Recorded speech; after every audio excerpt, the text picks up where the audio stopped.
Take your time.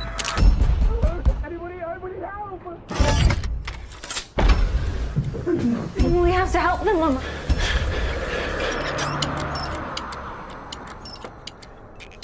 Thanks for helping. You're safe now. Police believe Michael McAllister Jr. along with brothers Jack and Matthew Byrne may be headed north. Oh, it's Police believe the men to be the We're talking about I didn't do anything. I just need to...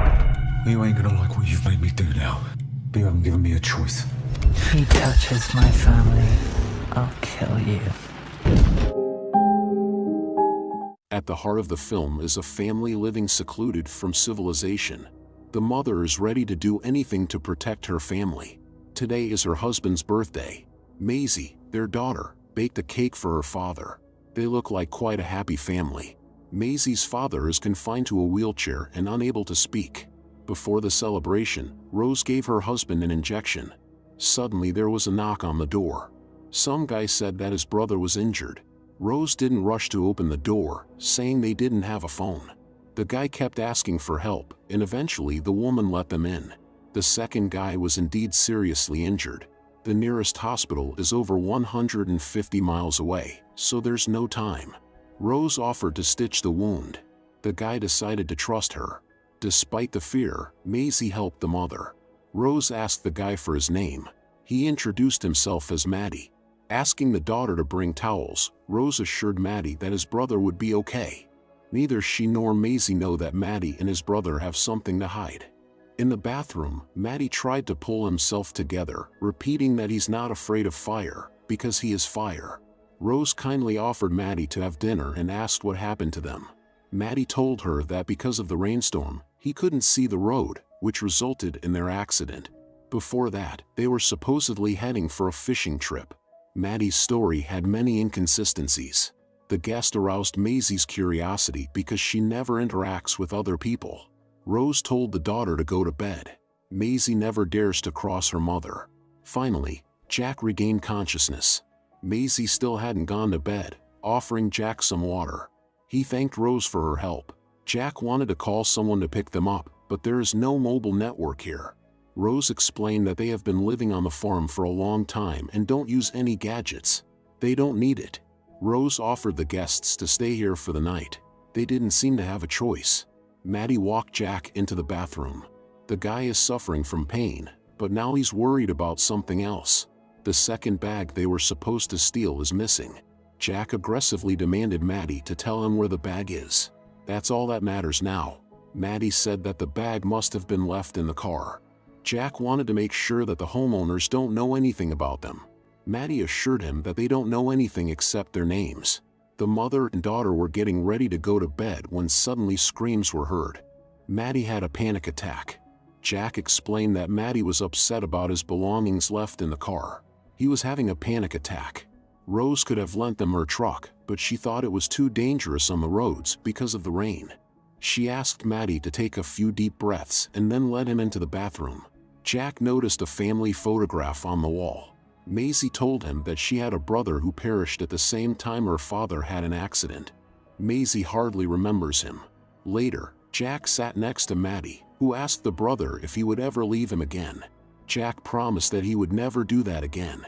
Matty misses his mother very much, who has been gone for a long time. Jack told his brother that he looks a lot like her. Rose locked Matty in the room, explaining that she couldn't leave her daughter alone with a stranger. Rose herself was going to take Jack for their belongings. On the way, Jack asked Rose if she was a nurse and why she preferred life on the farm. Rose said she used to be an anesthesiologist, but she had to devote herself to raising the daughter and caring for the husband. Jack in turn shared that besides the brother, he has no one else. All this time, Maisie sat by the door while Matty read his diary. Maisie had never spoken to anyone except her mother, so she didn't know how to behave properly. Despite the mother's prohibition, she unlocked the door. Rose and Jack found the overturned car near the road, while Maisie was asking Matty various questions. She is curious about how other people live. Meanwhile, Jack told Rose that she shouldn't have seen it. Now she's an accomplice. Pulling out a gun, Jack began to threaten her, demanding to be taken to a city phone. Matty told Maisie that he and his brother were constantly moving. It seemed strange to him that Rose and her family live secluded. The girl said that her mother usually doesn't like to have guests and offered Maddie to show him something. Despite everything, Rose didn't look scared. Jack said he did horrible things, to which Rose replied that he knows nothing about her life. Maisie showed Maddie her cozy room. She dreams of going on a trip someday. Jack called someone, introducing himself as JB. The brothers are currently wanted, so this call was risky. Jack assured Mac, the boss, that his son Michael is fine and is now on the farm with Maddie. They just need some time. They also have the money. Mac is going to come to the farm to pick up the bag. Jack advised Rose to cooperate. When that person comes to the farm and finds out that his son is not alive, he will be furious. Jack is the only one who will stand between him and Rose's family. Rose said that if anyone touches her family, they will regret it. On the radio it was reported about 3 guys on the run. It turned out that Maddie took a nurse's life and escaped from a psychiatric hospital.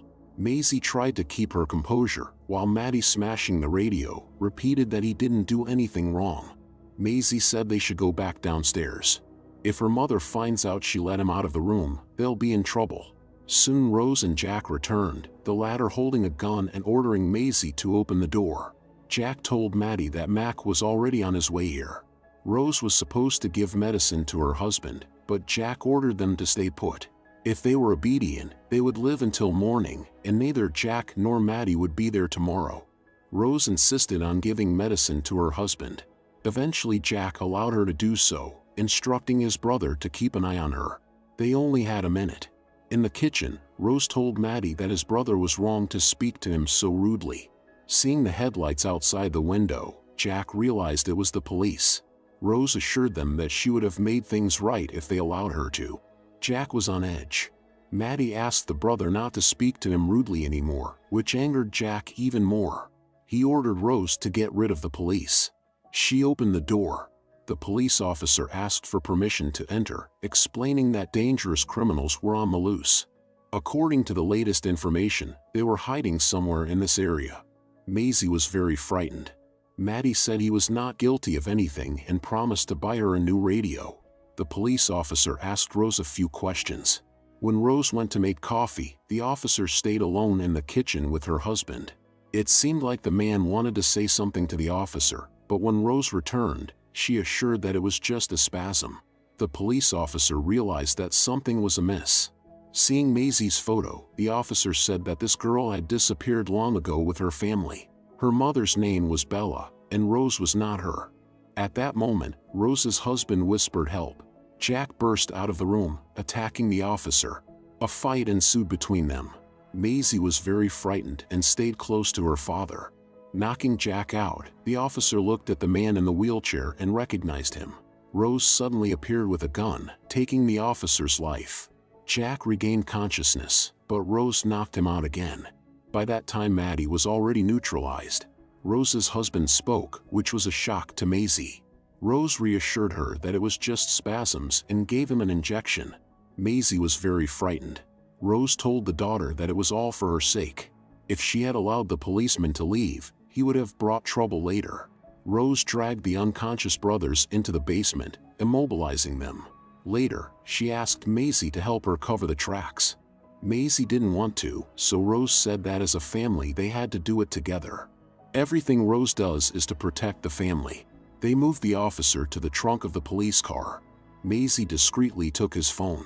Rose was planning to drive the car far away from home while Jack regained consciousness. But Maddie was still unconscious. Rose wanted to make it look like those guys had attacked the officer. Rose is worried that the officer's phone is missing. There is a risk that it could be tracked. Jack desperately tried to get out while Rose searched for the phone. Maisie doesn't understand why her mother is so afraid that they will be separated. Rose said that there are no good people. Maisie dropped the phone on the ground as if it had been lying there. Despite everything, Maisie fully trusts her mother. Maddie also regained consciousness. Being immobilized, he panicked. The brother calmed him down, asking him to stop behaving like a child.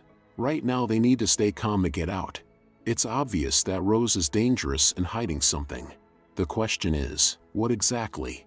Despite all their efforts, the brothers couldn't free themselves from the handcuffs.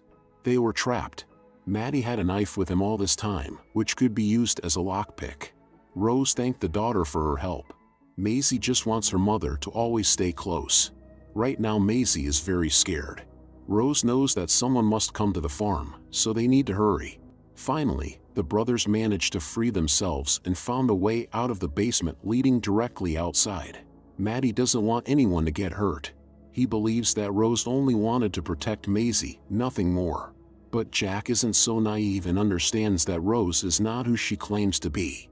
Right now the brothers can only escape with Mac's help. Additionally, they need to get their money back. Jack told Maddie to hide in the barn, but he no longer wants to obey his brother's orders. Maddie still can't forgive Jack for leaving him in the psychiatric hospital. Jack is tired of this. The younger brother not only took the life of a nurse but also Michael, although his old connections were very valuable to them. Right now the brothers are in a very difficult situation. Maddie continued to whine, and then Jack, unable to bear it, told him the truth. They didn't end up in the orphanage because their mother passed away. The truth is, she abandoned them because she couldn't bear Maddie anymore, who as a baby, cried incessantly. Maddie doesn't want to believe it, but it's obvious that his brother is not lying. Eventually Maddie complied and went to the barn, while Jack sneaked into the house through the window. Maddie was on the verge of a panic attack. Looking around the room, Jack realized they were dealing with a truly dangerous person. The mother and daughter arrived. Maisie thinks they should go far away, but Rose has no intention of leaving the house. She's the mistress here. In one of the rooms, Jack found a weakened, disabled woman. It's obvious that this is Bella, who disappeared with her family after a car accident many years ago. Bella's husband and their daughter, who is actually named Jenny, are Rose's captives. Bella asked Jack in a weak voice for help, but of course he can't call the police. Rose told Maisie to stay here until she dealt with the guys. Holding a gun, Rose went to the barn, suspecting that one of the guys was hiding there. Jack tried to get out of the room, but it was securely locked. All attempts were futile. Bella begged Jack to put her out of misery. All she wants now is to sleep forever because this isn't life. Eventually Jack took pity on her and did it. After that, he cried. The situation was truly desperate. Taking Bella's cross and their family photo, Jack was going to escape through the window. Meanwhile, Rose was searching for the guys in the barn. Maddie had been hiding here all this time. Rose found him. Maddie said the brother abandoned him. Right now the guy is very upset. The truth about the mother broke him. Rose said her mother was also bad. Maddie reminded her of Ollie, her late son. Maybe they should stick together. Rose promised Maddie she would take care of him and hugged him. Finally, Jack managed to get into the house through the front door. Due to his injury, it's hard for him to walk, but right now it doesn't matter because Jack needs to find the money. Taking the bag, he was about to leave but fell. The pain is getting worse. The stitches came undone, so Jack had to use a stapler. Mac is already on his way. Seeing the overturned car on the roadside, he understood that the brothers are somewhere nearby. Maisie entered the house. At that moment, she was grabbed by Jack, demanding to know where Rose was. Meanwhile, she cut off the electricity throughout the house. Jack told Maisie that Rose had been lying to her all this time and ordered not to make a sound. Rose entered the house, Maddie following behind. Jack explained to Maisie that her real name is Jenny. Rose lost her son, daughter, and husband in the accident. Bella, Jenny's real mother, was in another car. Rose took Bella's daughter and husband to replace her own family. It was also a punishment for Bella, the one responsible for the accident. Jenny doesn't want to believe it, so Jack showed her a photograph. He lied to Jenny that he didn't know where her real mother was now. Jack wasn't going to stay here and convinced Jenny to take her father and leave with him. There won't be another chance. Of course Jack is not doing this for Jenny, but right now he is the only one she can trust. Jenny wheeled her father to the car. Jack can't leave without his brother, but Maddie is nowhere to be found. Jack told Jenny to wait here and went to look for him. Dragging the bag of money behind him, Jack returned to the house. Maddie stood on the stairs and said he wanted to stay with Rose. At that moment she shot, wounding Jack. Maddie called Rose's mom, saying that she would now take care of him. Jack said that he and Jenny know the truth. Rose believes her actions are justified, as Bella took away her family. Jack snuck up on Rose from behind, knocking her out. He was going to finish what he started, but Maddie stopped him. Knocking out his brother, Maddie cried and screamed, then went to Rose. Jenny helped Jack up and led him out of the house. Rose and Maddie pursued them, forcing to hide in the barn. For Rose, the most important thing now is to get Maisie back. Jenny asked Rose if it was true that she wasn't her real mother. Rose claimed that she was her mother. It was Rose who raised Jenny and took care of her. Mac and another guy, Duncan, arrived. Jack and Jenny ran away. A shootout ensued between Rose and Mac. Jenny got into the car, while wounded Jack told Mac that the money and his son were with Rose. But Mac, who found their car along the way, already knows that the son is not here. He knocked out Jack, who begged for help. Maddie yelled at Mac not to hurt Jack, but Mac wasn't going to be ceremonious. At that moment, Maddie confessed that he was the one who took Michael's life. Rose said she doesn't need the money and Jack, but she won't give up Maddie. Mac admired Rose's bravery. Seizing the moment Jack wounded Mac, and Rose fired a shot, taking his life. Maddie in turn wounded Duncan. Jenny, who was behind the wheel, drove straight at him, neutralizing him once and for all. After some time, Jenny told everything to the police. Her father is okay, but Jenny still doesn't know where her mother is. Rose now considers Maddie her son, and Jack shares the fate of Bella. The police never managed to catch Rose, who took her imaginary... Take your time.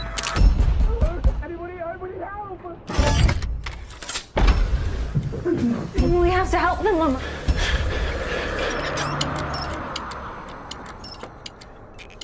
Thanks for helping. You're safe now. Police believe Michael McAllister Jr. along with brothers Jack and Matthew Bond may be headed north. Oh, it's Police just believe the men to be I'm found. talking about I didn't do you. anything. I just need to... You ain't gonna like what you've made me do now. But you haven't given me a choice. He touches my family, I'll kill you. Get rid of this fucking pumpkin. Just the two of you running all this land? That's right. And who's this? I'm sorry, I don't,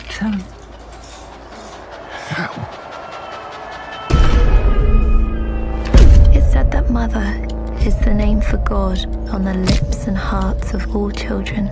Jehovah. She can be glorious Clever girl. or filled with wrath. And if anyone were to ever harm her family, there's no telling what she'd be capable of.